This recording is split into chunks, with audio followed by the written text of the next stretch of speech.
Basketball on the agenda today as we talk on Inside EKU Sports first with men's coach Dan McHale. Good win over Asbury University, coming back from Las Vegas in the long road trip, and a really nice second half after a little bit of a struggle in the first half. Absolutely. Give Asbury credit. They played really well, stretched us. We knew they were going to shoot the three ball well, and they rallied to cut it to a 5-point halftime deficit. So give them credit.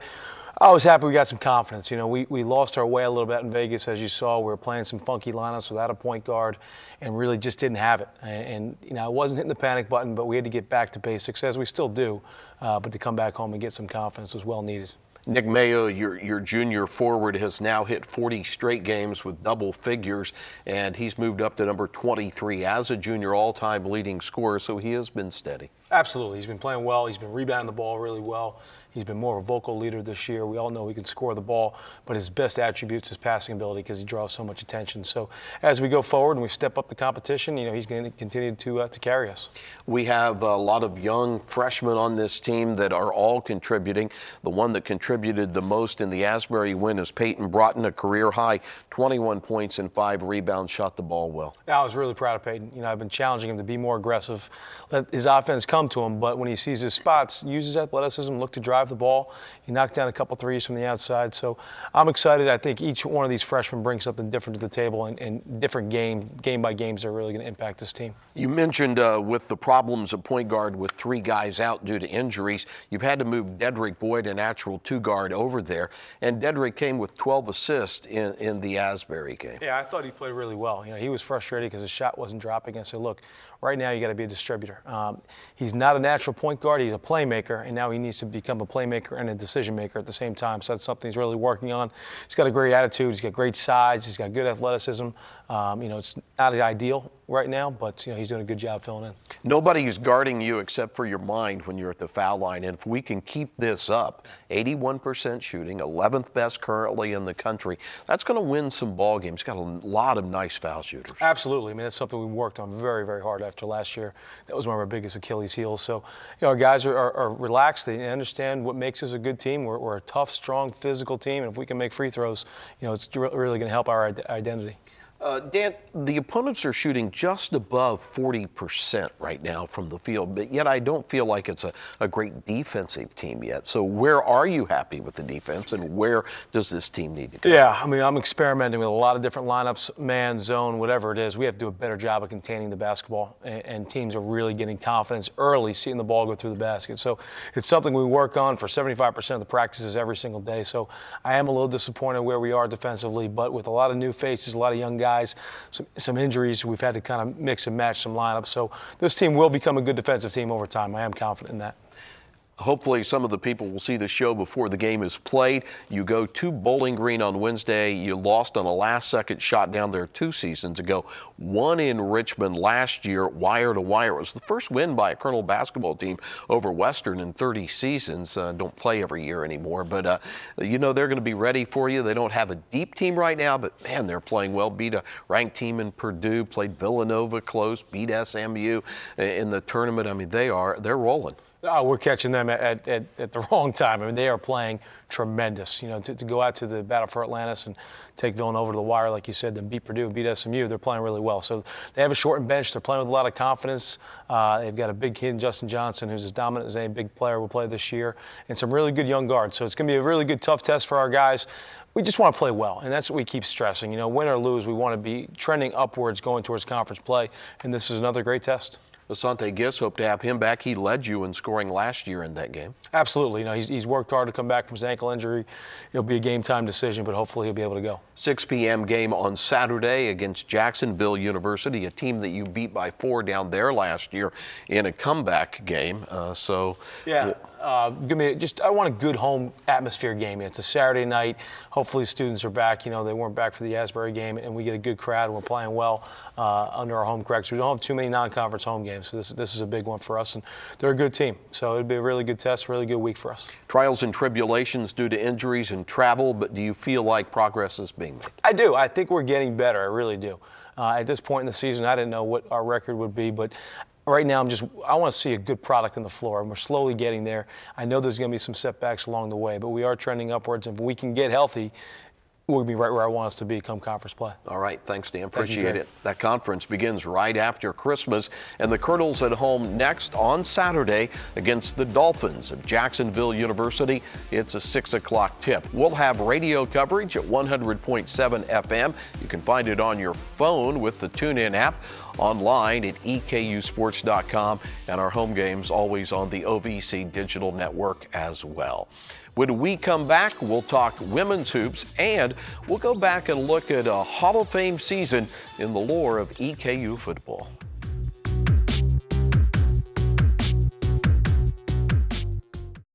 Every day is a concept that few people can commit to. Every day requires a level of dedication that forces you to test your limits. Every day I'll give back to the community because I draw strength from their support. Every day the sounds of your cheers will echo through my mind. Knowing that you have my back means I can always look forward. Every day I'll be too tired to sweat and my bones will ache. Every day will provide me with the slight edge that I need to succeed. Champions are built every day.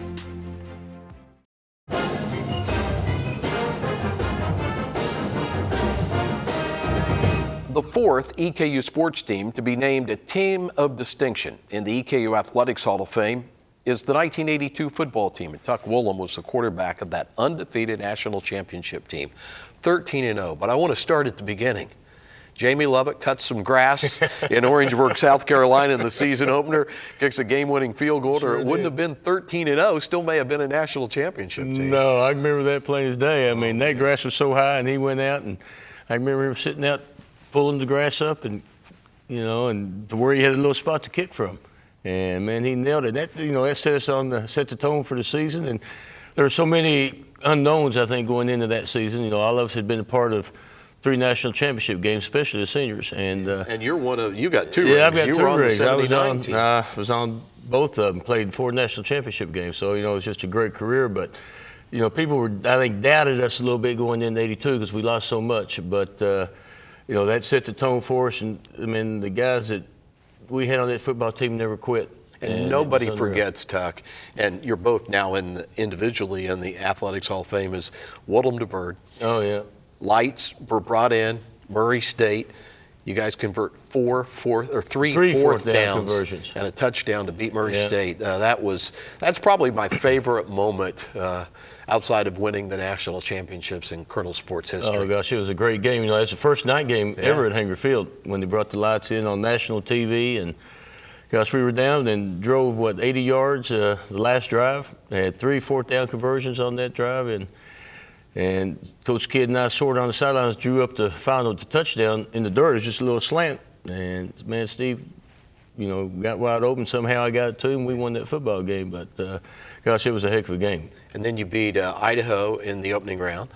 A great TSU team, 13-7 oh, gosh. at Hanger Field in the semis. Yeah, I remember sitting at the banquet that night on Friday night, and the Tennessee State team walking in, and we just looked at them and said, man, there's no way. They were unreal, but, we found a way to win. Richard Dent wanted you for dinner that night. Yeah, he sort of counted me out on national TV, I believe. I got knocked out for a little bit, but came back in, and, they were a great, great football team, and, gosh, we were lucky to be, but we didn't quit. And, I think that's what this team was made of, the non-quitters. And we believed in ourselves, and, gosh, we won. 17-14, you beat Delaware in the national championship game in Wichita Falls, Texas. I won't tell everybody. Well, I will. One of those touchdowns was a defensive touchdown by Richard Bell. But man, what a cap to a great season. It was. And like I say, I was a part of 3 other championship games, but being a senior and starting on that team and playing in the national championship, just seeing us accomplish that goal we set out to do at the start of the season was unreal. And it wasn't probably our best football game, but we played a heck of a Delaware team, and we were lucky. Gus Parks blocked the field goal, and Richard Bell returned it for a touchdown, and it was just a tremendous win, and what a great feeling it was. Can you believe it's been 35 years? 35 years. That's amazing to me. You still look like you could go out and throw one to Steve Bird for a first Well, maybe down. my arm, but not the rest of my body. Hey, congrats. I know you speak for all the team, and a lot of them came back for the Hall of Fame. Yeah, it's going to be a great Congratulations. weekend. We're tickled. We're honored to be inducted into the Hall of Fame, and it's just a great honor for this team and a great bunch of guys. All right. And I'm tickled to represent them. We'll never forget 1982. Thank you, Greg. Appreciate it. Tuck Woolum representing the team of distinction from 1982. They went 13-0. They won a national championship. At EKU, you'll learn to take a broader view of your world. But we also understand it's the details that shape the big picture. So go ahead, play with fire, think on your feet, or touch the sky. Here, you'll be a part of something new, something big, something beautiful. Be a Colonel. Your time is now.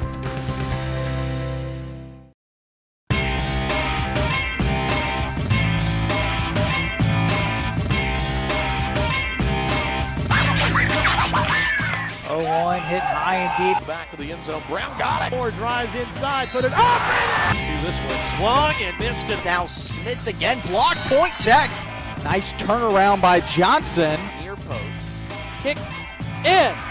Any place, anytime. Find it here. The OBC Digital Network. Now we talk EKU women's basketball, and Chrissy Roberts joins us now. You played 3 straight Ohio teams. Before that, you get a big win, 2 in a row, including 1 at home. That was a good win by 11 over UNC Greensboro at home. Yeah, I felt like we played really good team ball. I mean, 18 assists, 29 made field goals. Just shared the ball extremely well. And I think in order for us to stay competitive and be successful, we're going to have to play team ball. Your junior, Abby Wright, when she came out of high school, she was known as a shooter. I keep waiting for it, and we're seeing it this year, shooting over 40% from 3. Exactly. You know, she stays in the gym, but I tell you what, she's been working on her pull-up. And I don't know if you've noticed, but she'll shot fake extremely well, and then she'll take one dribble, and she's shooting that pull-up pretty consistent too. So excited about how she continues to progress. You have a transfer from Mississippi that is leading you in points in Aqueen Hayes. She has 15.6 rebounds. Extremely talented. You know, everything with her is 15 feet and in. Trying to develop her three-point shot. And actually we were texting yesterday on her just getting in the gym and getting up reps. She can play. You have a 5'8" sophomore redshirt in Shea Solomon. I was really excited to see how she would play this year with more minutes, and she is producing. I'll tell you what, I've just been pleased with the changes that Shea has made. Positive, vocal, works extremely hard. Has really worked on, you know, developing that mid-range game, and she's running the point for us.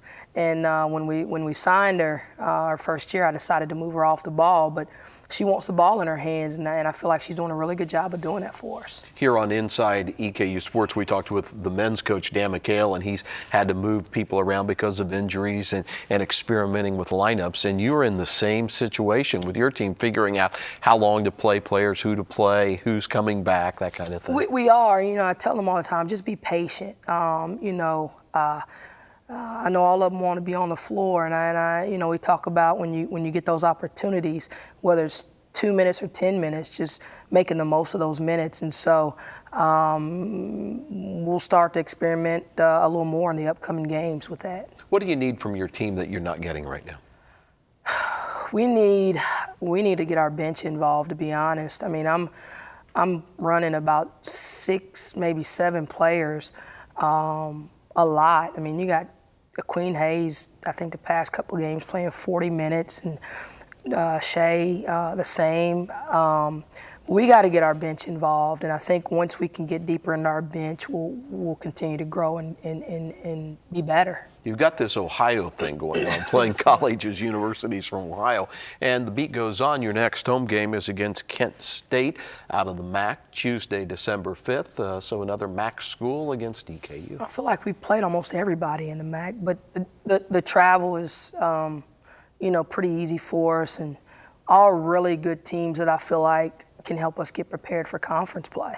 How tough is it because there are so many games played now in November and early December, and then finals loom, and then you've got that short Christmas break, and then conference play starts between Christmas and New Year's. So it's to keep a team fresh, to continue to play well and improve, yet conference is looming. So is it a juggling act? It is, and that's why I say we have to get deep into our bench. I mean, I'm hoping it'll be a long season for us. That's the goal, is to play as long as we can. And you pick and choose when practice days and days off and how long you can go. But again, we just need to get a lot more players involved. Okay, look forward to seeing the Colonels back in the Coliseum on next week. Thank you. All right, that's Chrissy Roberts. Again, that is a home game against the Golden Flash of Kent State on Tuesday, December 5th. Hope to see you out at the Coliseum.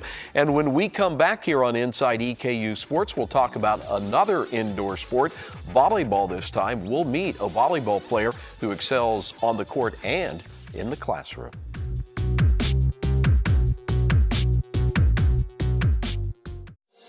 We are more than just athletes. We inspire scholars. We inspire leaders. We inspire champions. We inspire family. This is the Ohio Valley Conference.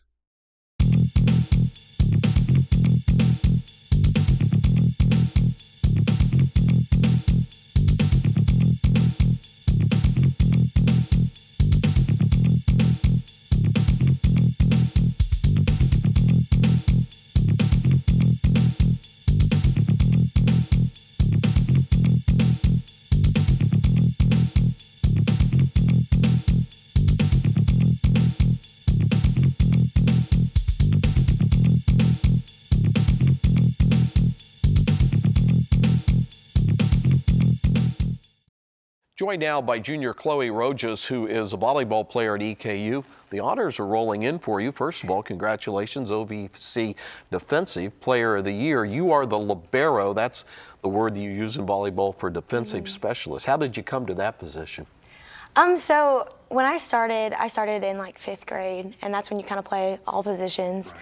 And then once I got into high school, they realized that kind of short to play anything in the front row. And so, I've been playing since freshman year as a defensive specialist. And to me, I've always loved defense. And that's kind of how I started. Right, you have 12 games where you had over 20 digs, and digs are where you go down and get the ball. And I mean, that's got to be fun because you can really dive, and that's a position where you kind of give up your body a little bit. Yeah, I definitely always have bruises and scratches. Actually, earlier this season, I hit my face on the floor and had to get stitches too. So it definitely comes with injuries, but it's what I like to do. So. Yeah. You had a good year as a team. It was an exciting win in the opening round of the OVC tournament. You were on the ropes, 14-10 down in that last set, had to stave off 4 match points, and you did it. That had to be exciting. Yeah, it was crazy. It's probably one of the most intense games I've ever been in. And so, there wasn't a second that I doubted, but it was definitely scary. So it's a game that I think I'll remember forever. You beat Austin Peay in the regular season. They were hands down the regular season champion, though. Yeah. And then you raced out to a 1-0 lead on them, and then they came back, but you gave them a good fight. Yeah, it was hard to see a team that we've beaten before come back and beat us in the semifinals game. But they're definitely a team that they did really well all season, and I respect that. And just to see them win the whole thing, it was hard knowing that we beat them, but I think they ended up earning the win. So, you'll be a senior next year. Lost a few seniors this year, but what's the goal for next year? I think the next year, it's the same as this year. Winning OVC, of course, but I think along with that, just rebuilding the team without the seniors and knowing that me and Cassie are going to be the only seniors, so we got to step up and definitely be leaders on the team. But along with that, just getting our new freshmen on board and just the underclassmen, just knowing that we're trying to win championship and we all have to be on the same train, trying to get our goal. And so I think that that's just what we'll be looking forward to this coming spring and then into next season for sure. We're talking with Chloe Rojas. She is a junior on the volleyball team, and she was just named COSIDA Academic District All-American First Team. 4.0 in Spanish and journalism. That's an impressive track record in the classroom. What's your drive to do well in the classroom? I think just my whole life I've just been taught to do my very best and to work very hard. And so I think just personal motivation to do the best that I can do. And so I think that I've always enjoyed my classes, and I like school, so it's not too hard when I'm enjoying what I'm doing. So yeah, I think just working hard and knowing that I just got to do my very best in everything I do. What's your goal after college? That's a good question. I'm not exactly sure right now. I'm looking into some internship opportunities to try and get experience, but I think possibly working at like a news organization or even broadcasting potentially. I'm not exactly sure, but we'll see where life takes me, I guess. Proud of you. Congratulations on the season, all the honors. I appreciate that. She will have my job soon, I guarantee you. Chloe Rojas here on Inside EKU Sports. Hope you have enjoyed another edition of our program. Keep up with EKU Sports wherever you go. You can like and follow our channels on Facebook, Twitter, and Instagram. We'll see you right here again next week.